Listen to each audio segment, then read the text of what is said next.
Salut Ludovic, ravi de t'accueillir sur ce nouvel épisode de Revenus et Causes. Salut Benjamin, merci pour l'invitation. Et ben écoute, vraiment très content de te recevoir aujourd'hui pour un épisode qui, je suis sûr, sera passionnant pour toutes les personnes qui nous écoutent.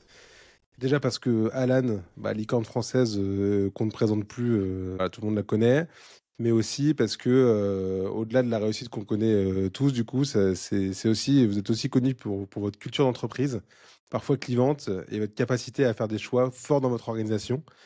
Et c'est ce qui vous a permis, j'imagine, d'être là où vous en êtes aujourd'hui.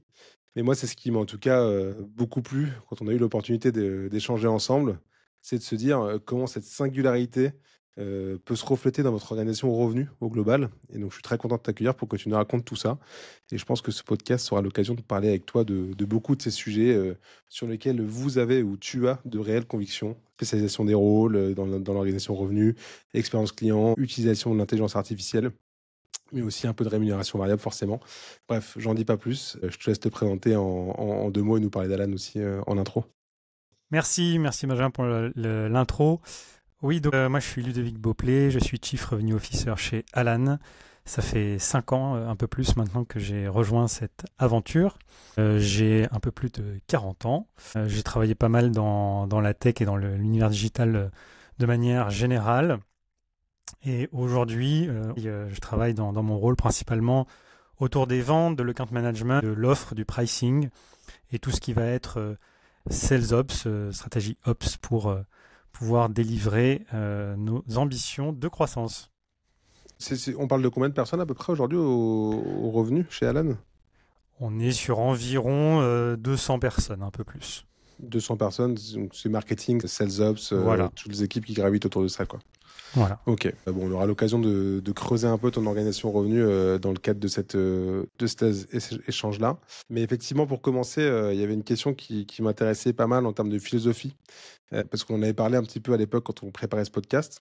Mais on se rend compte que là où le marché fait un peu marche arrière sur la partie croissance et cherche à tout prix aujourd'hui la rentabilité dans sa façon d'aborder son évolution, vous avez fait une très grosse levée de fonds en septembre dernier. Et je sais, quand on en parlait, c'était quelque chose qui était important pour vous et que tu disais que penser uniquement rentabilité, comme on peut l'entendre maintenant, c'était pas forcément qu'une bonne chose. Ça m'intéresse d'avoir ton avis là-dessus. Et oui, bien sûr que c'est pas une bonne chose de penser rentabilité à tout prix. Et c'est vraiment le à tout prix qui ne convient pas. Mm. À vrai dire, si on voulait faire l'exercice chez Alan, on serait rentable dans quelques mois. Concrètement, c'est quoi les coûts d'une entreprise de la tech dans le B2B comme la nôtre? Il y a trois gros postes. Il y a les équipes go-to-market, le revenu, on vient de le dire. Il y a les équipes qui travaillent sur la techno, produits, tech, data, etc. Et puis, il y a les équipes qui opèrent les contrats, qui délivrent l'expérience aux clients avec le service care, les opérations, etc. Donc, c'est les trois gros paquets. Si demain on voulait être rentable, moi je réduis les ambitions de croissance, ça va se ressentir sur le staffing de l'équipe. À la technologie, on investit moins sur l'avenir et sur l'IA et on délivre, on se contente de délivrer l'expérience qu'on a promise aux clients et de ne pas aller au-delà. Et ça y est, on est à la rentabilité. Mais quand on fait ça, on grève le futur. Quand on fait ça, on n'est pas en train de préparer les nouveaux marchés. Quand on fait ça, on n'est pas en train d'augmenter la différenciation par rapport à la concurrence, parce que c'est quelque chose de dynamique et c'est pas parce que vous avez construit un avantage compétitif qui va durer éternellement. Donc bien sûr qu'il ne faut pas sacrifier ça. Et donc ça veut dire quoi? Ça veut dire que la rentabilité, il faut aller la chercher dans une certaine trajectoire. Et il ne faut pas dévier de cette trajectoire même si vous êtes dans un environnement économique qui pourrait être plus incertain. En revanche, il faut avoir confiance dans cette trajectoire. Et il faut apporter des gages de confiance dans cette trajectoire. Et ça ne se mesure pas simplement avec un taux de croissance ou l'amélioration de la marge. Ça se mesure avec des choses qui sont plus fondamentales que ça. Et notamment, pour moi, le point le plus clé, c'est est-ce que nos utilisateurs, nos membres, lorsqu'ils nous utilisent, considèrent qu'on délivre une expérience qui est excellente, une expérience qui est absolument la meilleure. Si ça c'est le cas, à ce moment-là, on va pouvoir s'appuyer là-dessus pour construire une trajectoire de croissance. Pourquoi? D'abord parce que les gens qui sont enchantés, ils vont dire du bien de nous. Et ça va nous permettre d'aller gagner d'autres contrats. Et donc, la valeur à générer pour couvrir nos coûts, elle va se répartir sur de plus en plus de clients. Donc, on n'a pas besoin d'aller extraire un maximum de valeur par client. C'est quelque chose de dynamique, on va atteindre la masse critique. La deuxième chose, c'est que si vous avez une valeur qui augmente et qu'on apporte à nos clients, à ce moment-là, on va pouvoir à un moment donné le traduire dans le prix et l'évolution de nos tarifs vont venir traduire ça et les gens vont accepter cette évolution de tarifs. Mais vous ne pouvez pas brusquer tout ça. Ça prend du temps de le faire. Et c'est ça qu'il faut arriver à tenir dans la durée, sans quoi vous risquez de brusquer votre base client, vous risquez de vous fermer des marchés et de gréver votre futur. Mais quand tu vas voir des investisseurs et que tu leur parles justement de continuer à faire de l'investissement, enfin maintenir cette confiance que tu peux avoir envers tes clients et délivrer cette expérience dont tu parles, tu leur vends quoi concrètement Eh bien alors concrètement, en termes de trajectoire, pour donner 2 chiffres très concrets l'année dernière, 2023. On est en train de finaliser les chiffres 2024. Ils arriveront dans quelques semaines. On a une croissance en 2023 qui est d'environ 40%, là où nos coûts ont, eux, augmenté d'environ 10%. C'est ça la trajectoire dont je parle. Alors bien sûr, on aurait pu faire moins 5 sur les coûts et puis arriver à la rentabilité plus vite. Mais à ce moment-là, on casse une partie de la croissance qu'on va faire sur 2024-2025. À partir du moment où on montre une trajectoire, où on a une courbe qui va beaucoup plus vite que l'autre, l'effet ciseau mécaniquement va arriver. Et c'est ce type de trajectoire qu'on partage avec nos investisseurs, qu'on valide de manière très approfondie. Là, évidemment, je le simplifie avec 2 chiffres, mais c'est un peu cette histoire-là qu'on construit avec eux pour qu'ils aient le même niveau de confiance que nous, en fait, là, on va y arriver mécaniquement sans pour autant compromettre notre futur. Donc pour toi, c'est vraiment ça, c'est vraiment cette histoire de confiance que tu portes que tu montres à des investisseurs pour leur garantir effectivement que malgré les investissements que tu pourras avoir, en fait, tout est sous contrôle et que l'idée, c'est que la rentabilité arrivera bien sûr avec les investissements que vous faites, mais pas... Voilà, exactement. Ça, c'est un exemple. Mais on pourra en donner d'autres quand on gagne des contrats emblématiques. On a beaucoup entendu parler dans la presse des contrats que nous avons gagnés avec des ministères, notamment le ministère de la Transition écologique.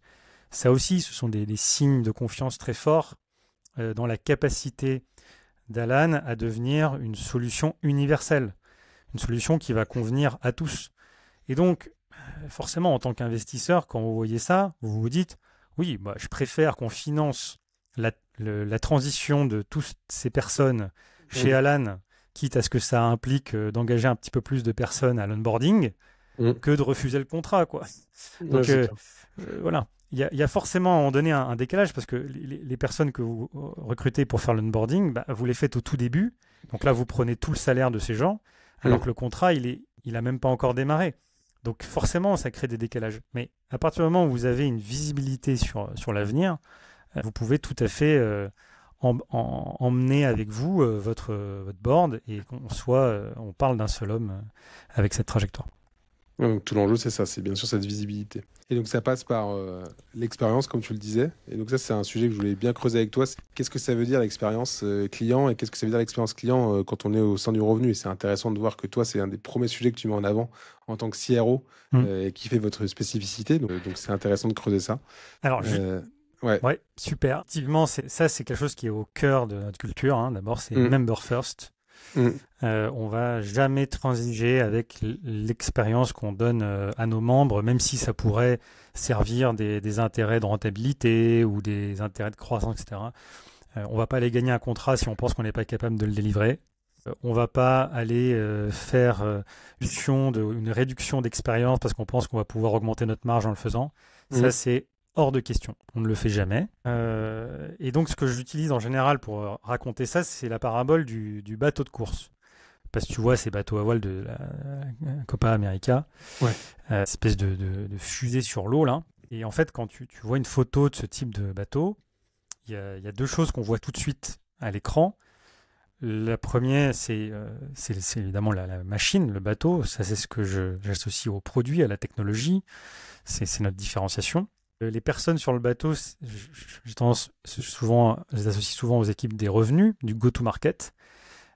puisque la course étant, je sais pas moi, le gain d'un contrat ou c'est un meeting client. Enfin, c'est ça la course qu'on voit à l'écran.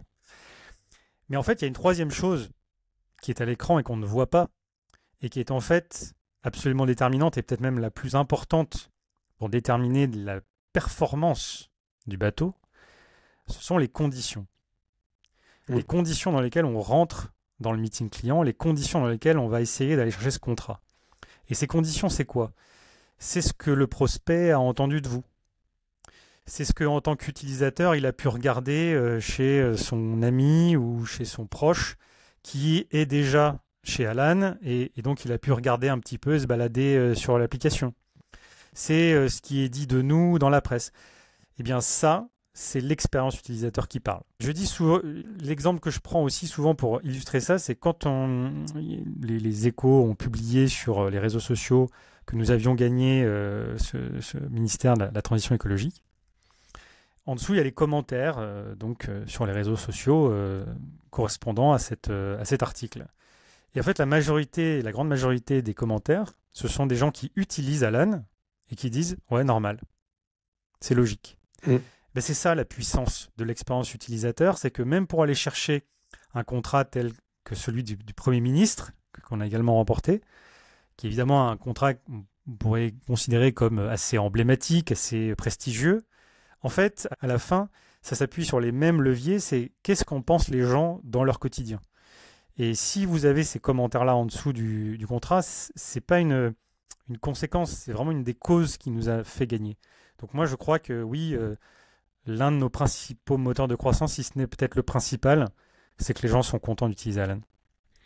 Est-ce que vous avez réussi à faire parce que vous avez rendu la mutuelle cool, ce qui est quand même pas ce qui n'était pas gagné d'avance. Donc pour ça c'est bravo, c'est même tellement cool qu'on le met en avant comme avantage salarial donc, quand on le vend non seulement. Donc ouais, tout à fait. on voit l'importance de tout ça. Mais du coup j'imagine aussi que cette notion donc encore une fois d'expérience, elle implique aussi un lien fort, je pense, entre produit et revenu, ce que tu disais, pour justement mettre à place ces conditions et qu'elles soient le plus favorable possible. Comment vous fonctionnez en interne? Comment vous faites cette feedback loop un peu entre produit et revenu? Comment ça marche? Oui, alors tout à fait. Ça, le débat que j'ai jamais compris, c'était est-ce qu'il faut être une product-led company ou une business-led company? Enfin, c'est pas comme si les deux s'opposaient, vu qu'il y en a un qui délivre et qui distribue l'autre. Donc, vaut mieux bien s'entendre. En revanche, c'est vrai que c'est gentil de le dire, mais à faire, c'est pas aussi simple que ça, parce que chacun a son tropisme et ses prios. Vous avez des vendeurs, il faut qu'ils closent, ils ont un objectif. Donc aller consacrer du temps pour aller raconter en interne les problèmes qui ont été partagés par le client, voir des signaux faibles, un peu plus long terme, etc. C'est quelque part, c'est quand même un investissement pour eux. C'est pas si simple que ça de leur demander de le faire. Inversement, lorsque vous êtes au produit, que vous avez votre roadmap, vous avez des choses à livrer, potentiellement devoir avoir la rigueur d'aller consacrer toujours beaucoup de temps à écouter les derniers retours pour potentiellement itérer une fois de plus, alors que c'est déjà la énième fois qu'on itère dessus pour encore améliorer le produit, c'est pareil. Parfois, c'est un peu tentant de shipper et puis de passer à la ligne du dessous parce qu'il y a encore d'autres choses à faire. Donc là, il y a vraiment un enjeu très très important. Alors la première chose, la base, c'est la culture. C'est là, ça veut dire quoi? Déjà, ça veut dire au produit, c'est pas la culture du delivery, c'est la culture de l'expérience. Donc c'est pas le jour où on a shippé que c'est fini, c'est le jour où ça commence. Donc ça, c'est la première chose. Et ça, c'est pas du tout évident dans une boîte tech où les roadmaps sont longues comme le bras et on a très très envie de passer au sujet d'après. Non, en fait, il faut accepter cette culture de l'itération, quitte à laisser de côté les sujets qui attendent là, mais qui vont en fait continuer d'attendre. Inversement, il vous faut des équipes de vente qui pensent long terme et qui ne soient pas transactionnelles. Et donc ça se traduit en fait dans le playbook. Ça se traduit dans les outils et ça se traduit également dans les process. Donc typiquement, nous, on a un processus qui consiste à renseigner les différentes problématiques qu'on a identifiées à un endroit dans le CRM. Tout ça arrive de manière centralisée au market qui va ensuite digérer ça et le rendre intelligible pour les équipes product de telle sorte qu'on puisse avoir cette boucle de retour qui fonctionne en permanence. Ça, c'est très important. Et puis, on a aussi un rôle qu'on a créé chez Alan qui s'appelle Business Segment Lead. C'est des gens qui gèrent un segment de business. Ils sont ni vente ni product. Et en fait, ils s'occupent de tout le P&L de leur segment. Le segment grand compte, le segment des petites boîtes tech, le segment des restos. Et en fait, ils vont s'occuper du PNL de bout en bout. Et là aussi, ils vont faire le lien et s'assurer que cette boucle de feedback est réelle dans leur segment pour pouvoir avancer concrètement. Voilà comment on a mis les choses en place. Et donc, eux, ils sont dans tes équipes, ces profils-là? Ils sont plutôt côté business, mais oui, en l'occurrence oui, mais ils sont plutôt côté business. On parle pas trop d'avoir des équipes, nos équipes, c'est pas comme ça qu'on fonctionne, mais on va dire que si on le traduisait dans un environnement de boîte plus classique, c'est ce qu'on dirait. Ceci étant dit, c'est quand même des gens très transverses. Ils travaillent vraiment très très en transverse. Et depuis qu'on a mis ce rôle-là en place, le lien est beaucoup plus net. Mais parce que tu parles de culture, et je suis d'accord avec toi, c'est ce que j'allais dire, c'est que les équipes business, équipes produits, travaillant sur des timelines tellement différentes entre l'immédiateté du business, de signer des deals rapidement pour générer du revenu et le besoin de penser long terme sur le produit. Combien de temps ça prend? Enfin, j'imagine que c'est quelque chose qui est comme ça depuis le début chez Alan, cette notion de culture. Ça se fait pas en un claquement de doigts. Moi, je l'ai vécu dans beaucoup de boîtes. Enfin, tu vois, ce choc des cultures entre les deux équipes, il est très dur à résoudre. Oui, il est dur à résoudre, mais en fait, alors d'abord, il faut pas donner le choix. C'est-à-dire que la culture, c'est quelque chose d'intangible. C'est pas négociable. C'est pas oui, mais là, il y a un contrat important, donc on va mettre de côté. Non. Il n'en est pas question. La deuxième chose, c'est que pour pouvoir le faire respecter, ce qui va beaucoup fonctionner, c'est une culture de l'écrit et une culture de la communication publique. Parce que chez Alan, tout est public, tout était écrit, et donc tout se sait. Qu'il n'y aura pas, entre guillemets, de louvoiement discret sur un contrat qui passerait entre les mailles du filet. Non, c'est pas comme ça que ça fonctionne. Donc ça, mécaniquement, ça permet aussi à la discipline de s'auto-imposer sans qu'on ait besoin, en fait, de la forcer, car la communauté s'autorégule de par la visibilité que la communauté a sur le travail de chacun de ses membres. Et ça, c'est quelque chose que vous arrivez à tester quand même fortement l'entretien. Comment vous arrivez à déceler en fait cette capacité à s'inscrire dans cette culture dès le début? Oui, je pense que c'est quelque chose que nous arrivons à tester. Bon, le recrutement, je pense que c'est l'un des plus grands facteurs clés de succès d'Alan. On y passe un temps qui pourrait presque passer comme déraisonnable, mais en fait qui pour nous est le bon temps à y passer. Et on a donc un certain nombre d'exercices, un certain nombre de formats d'entretien qui permet de tester ça. En gros, qu'est-ce qui fait qu'on y arrive? C'est pas simplement en posant des questions ouvertes simples, mais c'est en posant aussi des questions qui ne sont pas attendues et qui vont permettre d'accéder à ce que la personne pense vraiment au-delà de porter un masque pendant l'entretien. Lorsque on pose des questions du type quand est-ce que tu étais le moins motivé dans ta vie? Ou c'est quoi le sujet sur lequel tu as le plus travaillé mais sur lequel tu n'as pas atteint ton objectif? Et quand on va ensuite comme ça creuser dans l'expérience des gens, au bout d'un moment les gens en fait ils n'ont pas le choix que de s'ouvrir sincèrement et de raconter leur expérience comme ils l'ont vécu et pas simplement comme ils voudraient la montrer. Et ça, en fait, on va le voir tout de suite déjà s'il y a la transparence, s'il y a la sincérité, l'authenticité. Parce qu'en fait, c'est ça qu'on vient chercher. On s'en fiche que les gens aient raté des trucs. C'est bien normal que tout le monde a raté des trucs. Donc, c'est pas le contenu de la réponse qui nous intéresse. Ça va être de savoir si on est en train d'avoir une discussion sincère, là, authentique, de quelqu'un qui n'a pas peur de se livrer, en fait. Et à partir du moment où on a ça, on se dit, oui, au quotidien, cette personne n'aura pas peur de mettre les choses publiquement et on pourra parler de tout ça de manière franche et transparente. Ok. Et sur la partie commerce, j'imagine que aller chercher des gens qui ont cette culture-là aussi, dans le point de vue commerce, c'est aussi, il faut aller les chercher, les déceler.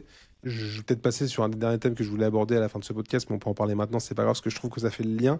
J'imagine que c'est aussi cette notion de rémunération variable, je pense que ça joue pour insuffler cette culture-là. En tout cas, c'est un des Totalement. leviers que vous avez pour Absolument. insuffler cette culture-là. Et donc, je pense que ça vaut le coup d'en parler La maintenant. transition est effectivement très très pertinente parce que l'un des leviers majeurs, c'est que nous recherchons des bâtisseurs.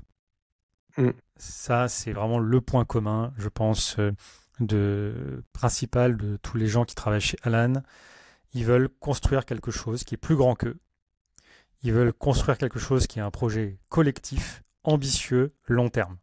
Et donc, avoir un modèle de rémunération qui s'aligne sur le temps long, parce que c'est ça, en fait, la vraie spécificité de notre modèle par rapport aux autres. C'est pas tellement qu'il n'y a pas de variable, parce que l'equity est une forme de variable, c'est juste une différente.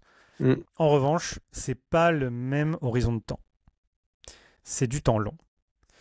Et donc, on va chercher des personnes qui veulent travailler sur le temps long et qui sont dans cette optique-là. À partir du moment où vous l'êtes, notre modèle, moi je considère que c'est le plus intéressant du marché. Si on prend les personnes qui sont rentrées il y a 3 ans dans l'entreprise et l'equity qu'elles ont endossé et la valeur qu'a cette equity aujourd'hui, ça vaut tous les variables de la Terre, équivalent sur 3 ans, largement. Mais en revanche, effectivement, ça suppose d'être patient. Et donc, ça veut dire qu'il faut avoir une âme de bâtisseur. Et c'est toi qui as mis en place cette approche sans REM variable quand tu es arrivé ou c'était déjà là? Non, pas du tout. Non, c'était en place depuis le début. En revanche, on m'a beaucoup posé la question depuis que je suis arrivé de si on le change ou pas. Et on en a beaucoup débattu. Mais en fait, non, je ne souhaite pas le changer. Parce que ça permet ça permet plein de choses. La première chose, c'est que d'abord, ça permet d'éviter les mercenaires.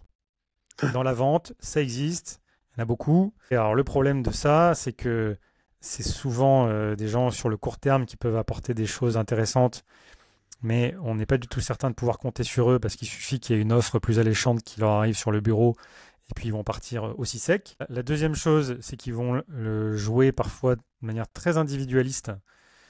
Et donc, ça va trouver des moyens de s'octroyer les meilleurs leads. Ça va trouver un moyen de se concentrer sur son propre deal, même si ça doit en déprioriser d'autres auprès d'autres équipes, etc. Ça va encourager des comportements un peu politiques aussi. Donc tout ça, on évite.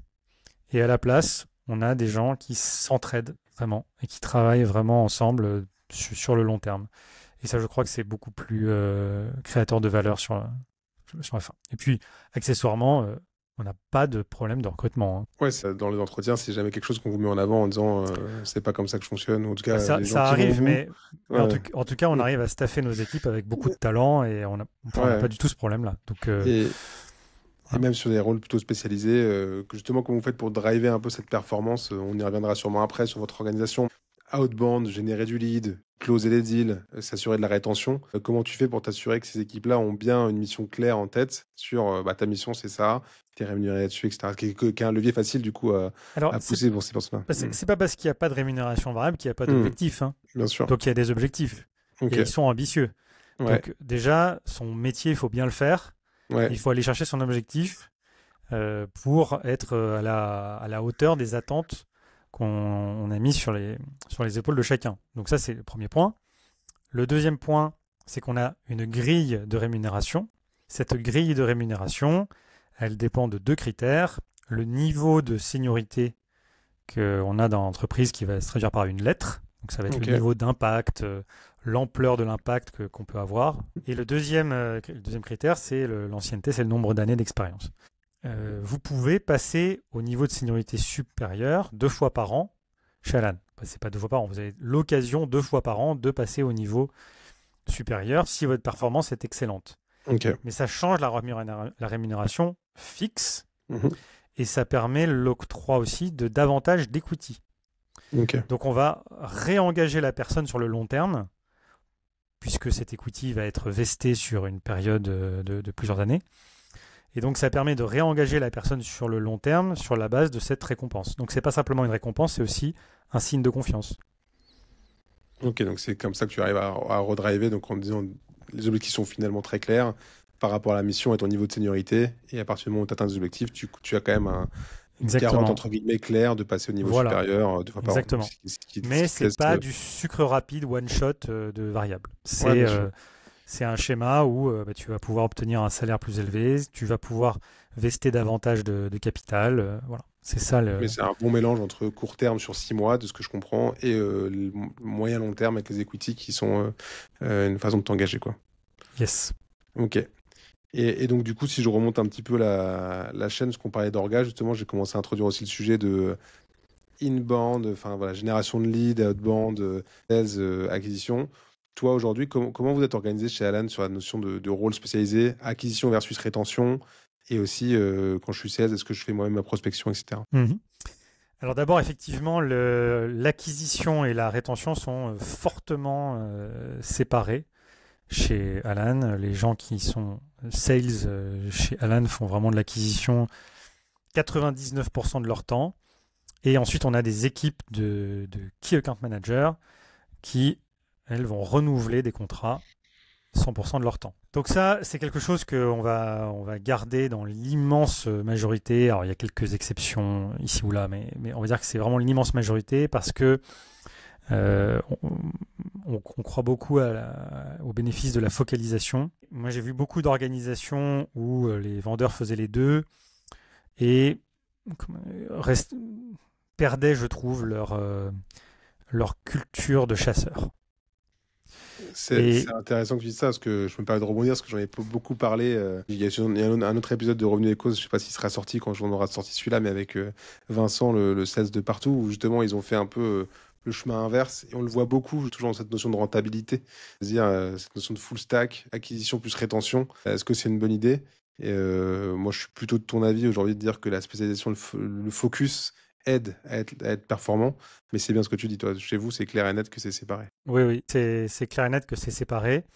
Ça peut arriver dans des pics de renouvellement qu'on demande un petit coup de main ponctuel, mais globalement, la réponse est c'est vraiment séparé.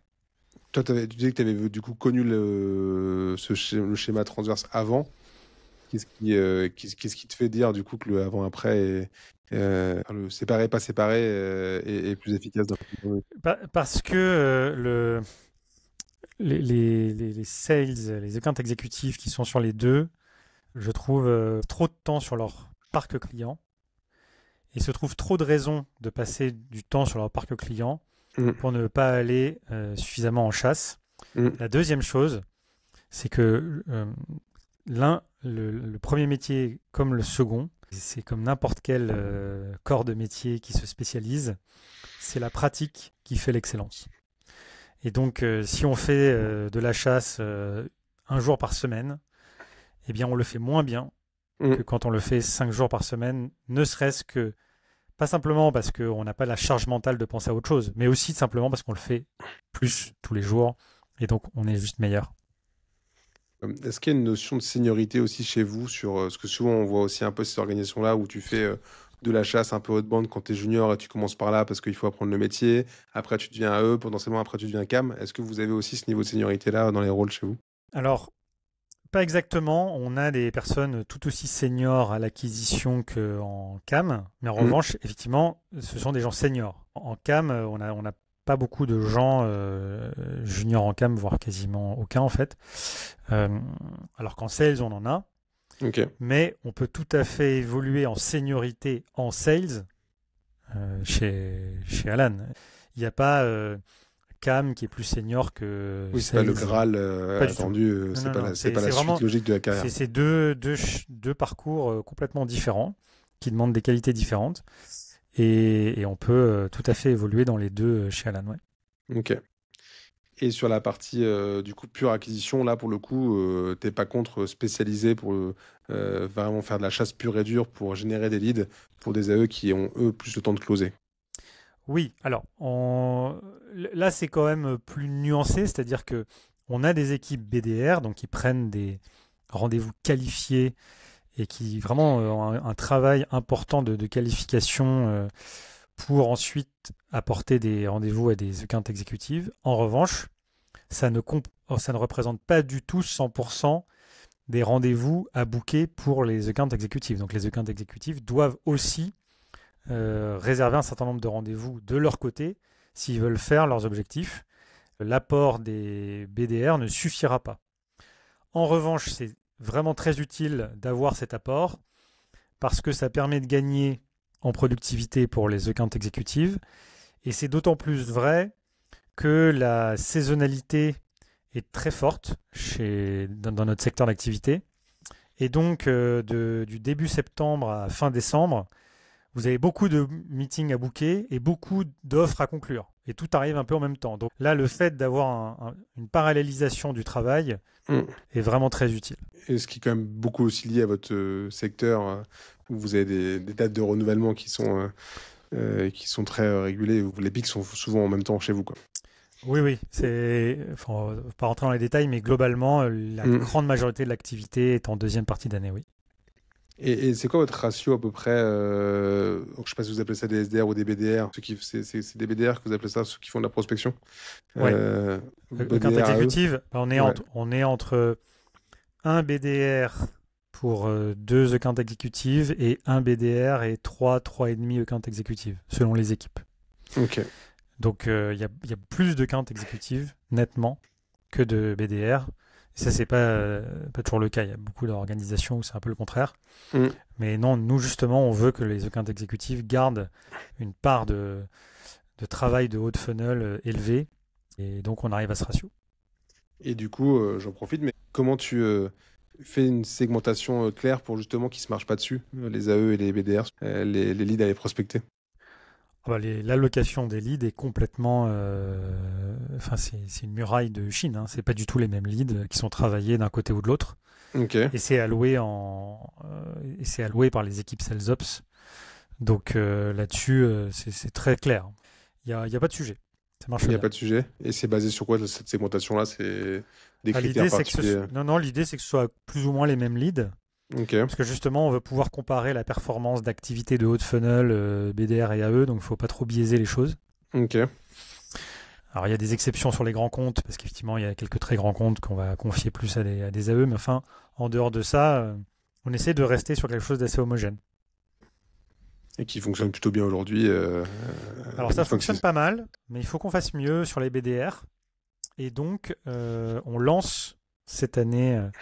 notre Sales Graduate Programme, où l'objectif c'est d'avoir vraiment un parcours très progressif, avec des étapes très claires pour les BDR sur une période de temps assez courte, pour qu'ils puissent avoir beaucoup de visibilité dans leur carrière, une trajectoire de progression très forte, et qu'ils puissent se projeter vraiment à long terme chez nous. Donc ça, c'est quelque chose qu'on vient de lancer et qu'on va vraiment déployer pleinement cette année, pour encore améliorer la performance de nos BDR. Ok, donc ça concrètement, c'est une plateforme dans laquelle ils peuvent avoir accès à des cours, des gens qui viennent leur donner, à les former sur place, du suivi écrit. Ça va même au-delà de ça. Il y a un vrai parcours en fait, avec des choses à valider par quarter ou par cycle ou par semestre sur une période de 12, 18, 24 mois. Pour ensuite potentiellement faire d'autres choses, évoluer dans d'autres rôles, etc. Donc c'est vraiment très structuré. C'est pas simplement une plateforme où on va trouver du contenu ou des cours. C'est vraiment un accompagnement qui permet de valider un parcours. C'est un vrai programme. Ok. Et ça me fait penser à une autre question, justement, parce qu'on n'a pas forcément abordé ça ensemble. Tu l'as mentionné rapidement au début, c'est qu'il n'y a pas de hiérarchie, on ne fait pas partie d'une équipe en tant que tel, il n'y a pas de management. Comment vous faites pour suivre la performance de vos commerciaux sans manager direct? Alors, en fait, pour clarifier cette question il n'y a pas de manager, on a aujourd'hui des responsables d'équipe. Hein. La personne qui gère l'équipe de la distribution, du retail chez nous, il y a bien une personne qui gère cette équipe retail. Donc, nous ne sommes pas une organisation strictement horizontale. En revanche, effectivement, le rôle du manager tel qu'on le connaît habituellement dans les entreprises n'existe pas chez Alan, parce que ça, on l'a décomposé et on a distribué cette responsabilité-là sur plusieurs personnes. C'est ça que l'on a fait. Vous avez quelqu'un qui est le responsable de l'équipe et qui a pour objectif l'atteinte du résultat de cette équipe, qui est la somme des objectifs individuels de chacun des membres qui la composent. Mm.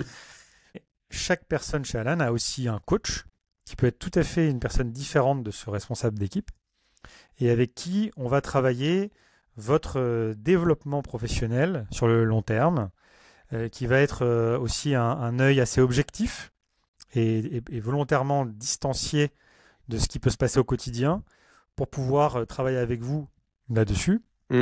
Potentiellement partager aussi des feedbacks qui ne rentrent pas dans le quotidien, mais sur des choses un petit peu plus, voilà, comme on dit chez nous, méta.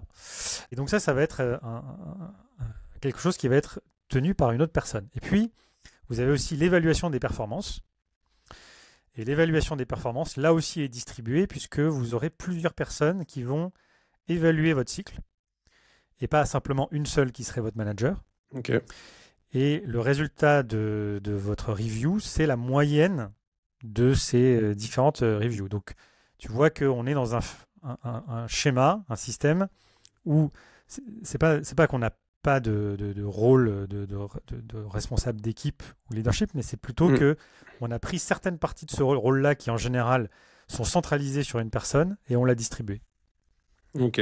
Et ces personnes-là, forcément, je suis commercial, j'ai pas forcément que des gens qui ont une dominante commerciale autour de moi. C'est-à-dire que ça peut être quelqu'un dans l'organisation.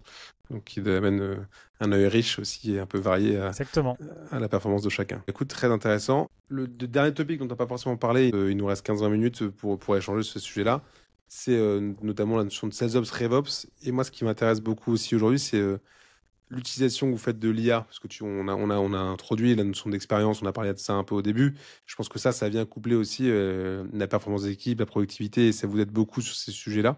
Moi, je suis assez intéressé que tu nous racontes ce que vous avez mis en place, parce que vous êtes assez précurseur là-dessus, et si on peut avoir des cas concrets de votre utilisation de l'IA chez Alan pour les équipes revenues, je pense que ça intéresse pas mal de gens. Oui, alors on a lancé ça à fond il y a un peu plus d'un an maintenant et on a des résultats vraiment éloquents. On a démarré simple. Comment ça fonctionne déjà l'utilisation de l'IA chez nous? Ça fonctionne avec un outil qui s'appelle Dust et qui permet déjà de sécuriser les données. On va mettre dans l'intelligence artificielle, on ne va pas partir dans la nature. C'est le premier atout de la plateforme. Le deuxième atout de la plateforme, c'est qu'on va pouvoir travailler sur la création d'assistants. C'est-à-dire qu'on ne va pas simplement demander à GPT ou à Dust de manière générale de réaliser des choses. On va construire, programmer / paramétrer des assistants qui ont des fonctions bien précises. Et ensuite, ces fonctions bien précises, on va les utiliser sur des tâches. On va aller du plus simple au plus complexe pour favoriser une adoption progressive de ces assistants par les équipes. Troisième et dernière étape, on va venir intégrer l'utilisation de ces assistants dans les outils actuels qu'ils connaissent. Par exemple, le CRM. On ne va pas avoir besoin d'aller ouvrir une autre page ou un autre onglet pour aller faire la demande de telle ou telle chose. Tout ça va être intégré dans l'expérience. Ça, c'est fondamental. C'est vraiment ce qui permet de faire passer l'adoption de 20 à 80. Mais ce n'est pas ce qui permet de passer de 0 à 20. Le 0 à 20, c'est ce que j'ai dit avant. En revanche, pour passer de 20 à 80, c'est ça qu'il faut faire. Et alors, pour donner des exemples concrets, on a démarré très simple. On a démarré déjà avec l'assistant Account Summary. Alan n'est pas une entreprise très vieille, on n'a pas encore 10 ans. Mais enfin, ça commence déjà à faire un certain historique avec plusieurs de nos prospects, de nos clients. Il y a des gens à qui on parle depuis plusieurs années maintenant. Et potentiellement, les sales qui vont s'occuper de ces comptes l'année prochaine, cette année, ne sont pas les mêmes que ceux qui s'en occupaient il y a 2 ans ou 3 ans. Et avec cet assistant-là, Account Summary, avec juste le numéro du client du CRM, vous allez avoir une synthèse extrêmement bien faite, structurée toujours de la même manière, de l'intégralité des échanges entre Alan et ce client depuis la création du compte dans le CRM. Et ça, on estime que c'est facile, sur des grands comptes, c'est facile une demi-heure gagnée sur un travail d'investigation que ferait un sales en essayant de déplier tout le contenu qu'il peut trouver à droite à gauche sur le compte. Ok. Et qu'en plus, cette demi-heure-là, comme c'est long, la plupart du temps, les sales ne le font pas. Ouais. Et donc, en fait, on gagne en qualité aussi. Et donc, comme on gagne en qualité, derrière, on va avoir des meilleurs taux de transfo. Donc ça, c'est le premier exemple. Deuxième exemple, ça va être ce qu'on va appeler le meeting recap. Donc, on va demander à nos prospects, à nos clients, en début de meeting, si ça ne les dérange pas d'enregistrer le meeting pour pouvoir bénéficier de l'IA et de la synthèse. Une fois que c'est fait, la retranscription de la conversation est disponible. C'est très bien fait, c'est vraiment très précis. Et ensuite, on va l'envoyer dans un assistant meeting recap qui va structurer la synthèse du meeting toujours de la même manière aussi. Et ça se fait en quelques secondes. Et là aussi, sur des meetings assez complexes, c'est facile 20 à 30 minutes de gagner encore. Donc ça, c'est le deuxième cas de figure. Et là, tu es toujours dans ton CRM quand tu fais ça? Absolument, Ouais. absolument. Donc ça, c'est deuxième cas de figure. Le troisième cas de figure, ça va être sur l'aide à la création d'offres, qui suppose d'aller lire des documents parfois très fastidieux sur des niveaux de garantie, pour pouvoir les traduire dans ce qui va être notre outil qui permet de générer des offres. Et là aussi, l'IA peut aller de manière intelligente, chercher les bonnes informations, pré-remplir l'offre, et ensuite faire une recommandation d'offre, générer l'argumentaire qui explique pourquoi c'est une offre pertinente, Ok. et la comparaison avec l'offre existante. Et là, c'est énorme. Là, c'est pas 20-30 minutes, c'est beaucoup plus. Bon, celui-là, on est encore en train d'itérer pour que ça fonctionne dans tous les cas. Le jour où ça fonctionne dans 90% des cas, c'est révolutionnaire pour les équipes. Hein. Et ça, concrètement, c'est-à-dire que il se nourrit, donc vous avez branché à Dust toute votre base de données, j'imagine, les échanges que vous pouvez avoir, votre Notion, c'est ça, il vient se nourrir d'énormément de data Ouais. brute. Alors ça, c'est sûr que le prérequis de l'IA, c'est le contenu. Ouais. Hein. Ouais. Et donc, de ce point de vue-là, c'est sûr qu'on avait une culture qui était très adaptée à ça. Parce que Ouais, comme c'est on ça. écrit tout et que tout est public, Mm. le jour où on a connecté nos outils internes, Oui, c'était magique, ça a quoi. beaucoup, ça a vraiment beaucoup nourri l'intelligence artificielle et ça a très bien marché. Mais c'est vrai qu'il faut ça. Il faut ça. Et si vous l'avez pas aujourd'hui, pour moi, c'est un très beau projet à mettre en place. C'est un projet de presque d'infra. C'est vraiment un projet qui consiste à une donnée qui est la bonne sur les bons sujets. Et le jour où vous avez ça, votre IA, elle va faire des miracles. Ouais. Ouais, c'est ça, c'est que tout n'est pas magique, même si elle est quand même capable de bien naviguer dans la donnée brute, c'est pas forcément bien structuré, mais quand vous l'avez vraiment clair, 100% accessible et structuré, c'est de temps gagné pour des use cases concrets, quoi. Voilà. Et alors, si on pousse un peu plus loin, Mm. on est un peu plus dans le prospectif, on est en train de regarder en interne des premières pistes de voix, donc Ok. des conversations simples avec des prospects. Alors, on parle vraiment de conversations très simples. Hein. C'est essayer d'obtenir des coordonnées, essayer d'obtenir une heure à laquelle c'est plus intéressant de rappeler. Il n'est pas question de s'engager dans un processus de vente aujourd'hui avec l'IA. On parle vraiment de ce type de choses. Mm. Mais on est en train d'explorer ça. Et je pense qu'on ne mesure pas en fait l'ampleur des bouleversements qui s'annoncent. Quoi. C'est Ça, vraiment impressionnant. vous testez ça sur des solutions existantes qui fonctionnent Oui, plutôt on bien prend pour des l'instant. solutions existantes, puis on travaille un peu avec. Ouais, On les paramètre en fait pour que ça colle avec ce qu'on souhaite. ok. Et oui, mais c'est pas encore, ça c'est pas du tout encore live. Ça c'est vraiment du prospectif. Mais je pense qu'il faut investir dedans maintenant, faire du temps dedans pour être prêt le jour où on pourra déployer tout ça. Mais ça va. Je pense que ça va très bien fonctionner. Ouais. Ouais, t'y crois. Parce qu'effectivement, pour l'instant, pour avoir reçu déjà un ou deux appels de faux commerciaux, ça se voit encore assez rapidement. Plus trop là. Je pense que, ouais, plus trop déjà, tu sens que ça évolue tellement vite que. Ouais. Là, on en est arrivé au moment où faut le savoir. Quand tu Ouais. le sais, tu identifies les petits défauts. Quand tu le sais pas, franchement, Et commence comment à tu arrêtes être... la conversation du coup? C'est-à-dire que tu te présentes au début ou non, tu y vas direct en disant dans les tests que vous faites aujourd'hui Non, que là, il n'y a pas de... ouais, tu y vas comme si c'était un On commercial. y va. Mais en revanche, voilà, c'est pas du tout quelque chose qu'on a déployé, hein. Là, Bien sûr, hein. on est vraiment sur de l'exploration. Et puis, on voudra absolument s'assurer que d'un point de vue réglementaire, légal, on soit absolument irréprochable, que nos clients soient à l'aise avec ça, évidemment. Enfin, voilà, Bien sûr, il y hein. aura beaucoup de choses à valider. Mm. Mais la technologie arrive à maturité, là, hein. Elle est en train d'arriver à maturité, ouais. Ouais, donc ce sera le prochain gros bouleversement, enfin qui est déjà là, hein, mais qu'on verra vraiment Ouais, ouais. popper de toutes parts dans les prochains mois, quoi.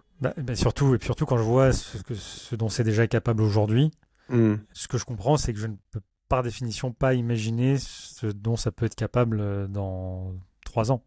C'est, Oui, vu la courbe en on plus mesure pas. d'évolution, hein. Ouais, bon, c'est très difficile de se projeter là. Donc ton conseil, c'est d'embrasser le changement dès maintenant. Tout de suite. Ouais, tout de suite. Là, faut y aller à fond. Et justement, du coup, embrasser le changement, ça sera peut-être un peu ma dernière question de ce podcast-là, mais comment les équipes RevOps et SalesOps aujourd'hui s'inscrivent dans cette démarche-là? Parce que du coup, c'est un peu notre rôle aussi en tant que RevOps Manager d'être au service des sales et des commerciaux ou des équipes Success. Ah, mais c'est des assistants, hein. Ouais. Tout ça, ce sont des assistants. Je ne crois pas du tout que on remplacera les sales sur l'intégralité de leur travail par de l'IA pour plein de raisons, sociétales, éthiques, etc. Mais en revanche, il est certain que ça va les aider. Et donc, aujourd'hui, les équipes Sales RevOps, elles sont totalement effectivement au service des équipes go-to-market. Ce sont des catalyseurs de croissance. On a des équipes comme ça qui sont des catalyseurs de croissance, on fait partie. Et du coup, c'est eux qui sont en charge de déployer ces solutions Oui, IA aujourd'hui, tout à fait. qui sont devenus des vrais experts en fait de ces technos-là Absolument. et qui sont 100% dédiés à ça. Exactement. On a une équipe 100% dédiée à ça en SalesOps. Absolument. Ok. Et qui du coup travaillent un peu à côté des autres équipes SalesOps C'est ça. plus C'est classiques. vraiment à part. C'est à Ouais, part. vous avez vraiment monté une équipe spécifique là-dessus. Tout à fait, oui. Et donc ton conseil, c'est ça, c'est de créer, de se donner les moyens en fait d'aller Ouais. au bout de ce truc-là, quoi, d'en faire. Alors, une entité.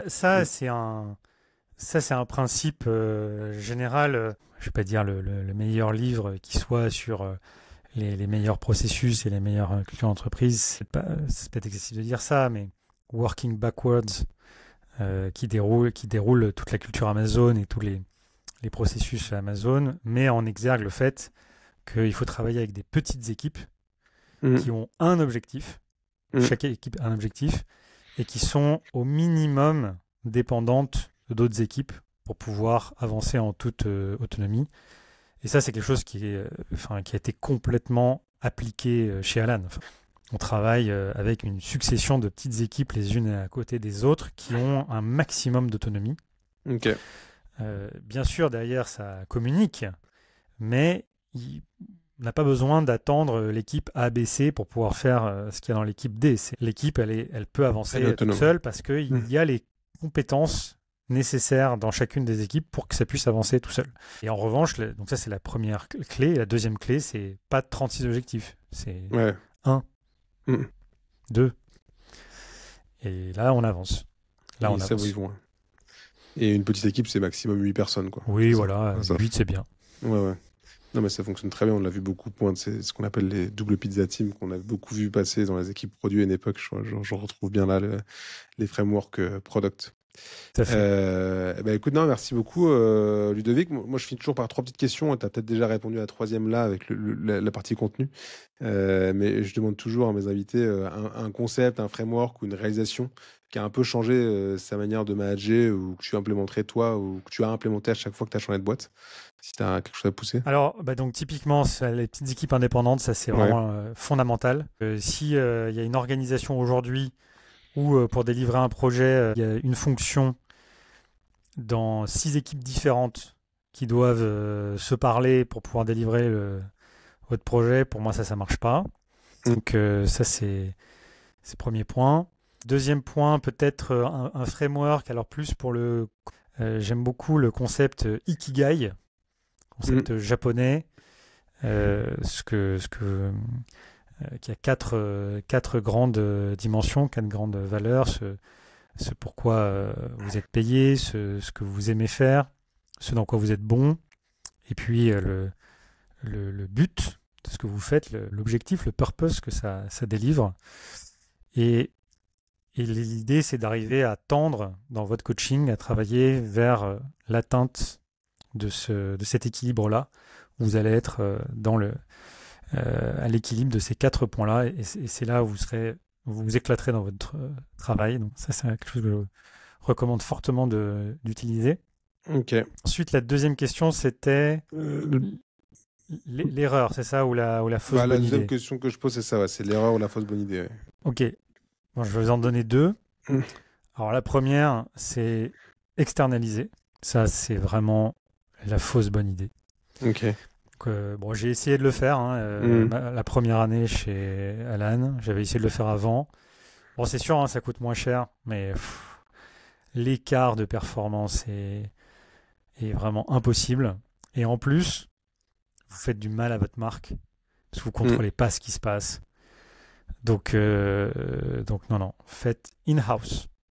Tu parles de notamment la partie commerce que tu avais essayé de... la partie commerciale, par exemple. Ouais. Mais bon, sur votre produit et votre techno, c'est pareil. Non, voilà, soyez propriétaire de ce que vous faites. Ayez les mains dessus. Je pense que ça, c'est vraiment très important. Deuxième erreur que j'ai faite, pensez qu'un leader qui a fortement réussi au sein d'un groupe dont la marque est extrêmement connue et reconnue fonctionnerait bien dans un environnement comme celui d'Alan. Quelque part, je me suis peut-être un peu laissé embarquer par un pédigré impressionnant, mais en réalité qui n'est pas du tout le plus important, et ça peut aboutir à des erreurs de recrutement importants, et qui sont vraiment liées à du contexte, parce que je pense vraiment que la personne en soi peut délivrer des choses incroyables dans d'autres environnements, mais c'est pas parce que ça a bien marché chez un leader ultra connu dans le monde que ça marchera dans un environnement beaucoup plus early stage. Ça, c'est une erreur que j'ai faite.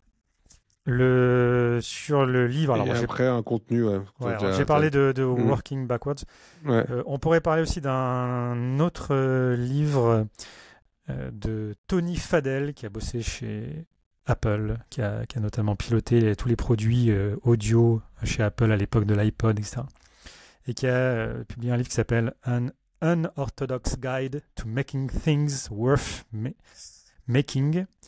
Et alors ce livre, pour moi, c'est une bible d'excellents conseils sur l'intégralité d'une entreprise, au produit, au go-to-market, sur la marque.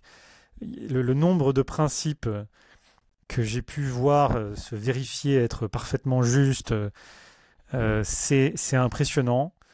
Donc voilà, parfois il y a quelques gars comme ça, ils arrivent avec quelques dizaines, centaines de pages, à résumer tout ce que tu penses, mais que toi, tu n'as jamais fait, jamais pris le temps d'écrire en quelques dizaines, centaines de pages.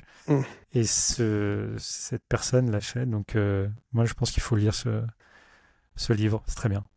Bah écoute, il sera rajouté en haut de ma to-do. Tu le vends très bien. Ça a l'air intéressant, je ne le connaissais pas. Écoute, merci beaucoup Ludovic, c'était super intéressant. J'espère que tous les gens qui nous ont écoutés ont trouvé ça aussi intéressant que moi. Je pense que c'était vachement actionnable. Donc encore un grand merci pour tout cet échange, tout simplement. Et avec grand plaisir. Merci beaucoup de m'avoir reçu. Et merci à tous de nous avoir écoutés et à très vite sur un prochain épisode de Revenus et Causes. À bientôt.